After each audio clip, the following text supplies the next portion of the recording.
24 سالگرد روز تأسیس قواهای مسلح جمهوری تاجیکستان در ناحیه واسه با یک قطار چهاربینی‌ها جشن گرفته شد.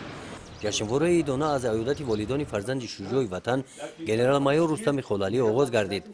گنرال مایور رستم خلالی کماندر گروه قسم تعیینات مخصوصی کمیته دولتی امنیت جمهوری تاجیکستان برای حفظ ثبات و آرامی جامعه در مبارزه بر ضد گروه‌های تروریستی قهرمانانه هلاک گردیده است.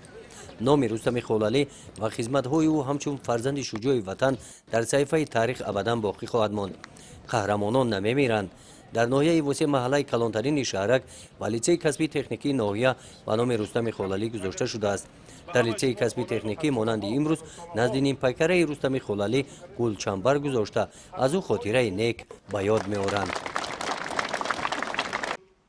در مجلس تنتنوی بخشیده به 24مین سالگرد قواهای مسلح جمهوری تاجیکستان که در تالار مجلسگاه مقامات اجرایی حاکمیت دولتی ناحیه برگزار گردید، رئیس ناحیه واسه ساکنان ناحیه را به این مناسبت تبریک نموده قید نمودند که با پیشنهاد پرزیدنت جمهوری تاجیکستان محترم مملی رحمان سال 2017 سال جوانان اعلام کرده شده است.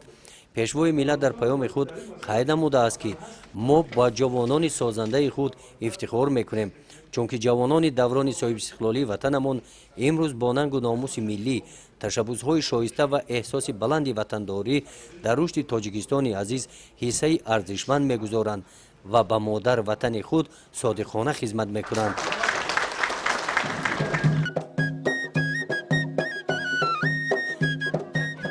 قسمت دیگری چهاربینی ایدانه بخشیده به این جشنواره در قسم نظامی 13483 وزارت مدافع جمهوری تاجیکستان که در ناحیه واسه جایگیر میباشد با اشتراک سربازان و افسران این قسم نظامی دایر گردید.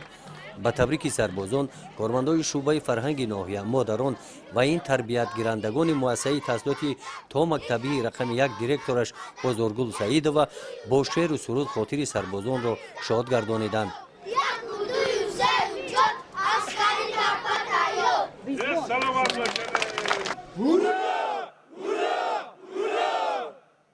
در این قسم نظامی در مجلس تنتنوی بخشیده به 24مین سالگرد روز تأسیس یابی قواهای مسلح جمهوری تاجیکستان، رئیس ناحیه واسه، سابقه‌داران جنگ و مهنت، نمایندگان مقامات حفظ حقوق، سربازان و افسران این قسم نظامی را تبریک نموده برای خدمت ارزنده آنها را با مدال و افتخارنامه‌ها سرفراز گردانیدند.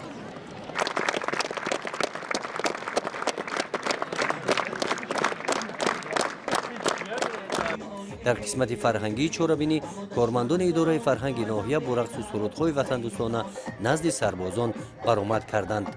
گزارش خواجه نظریف خدای نظر ظهورов از ناحیه واسه برای برنامه اطلاعاتی نوید.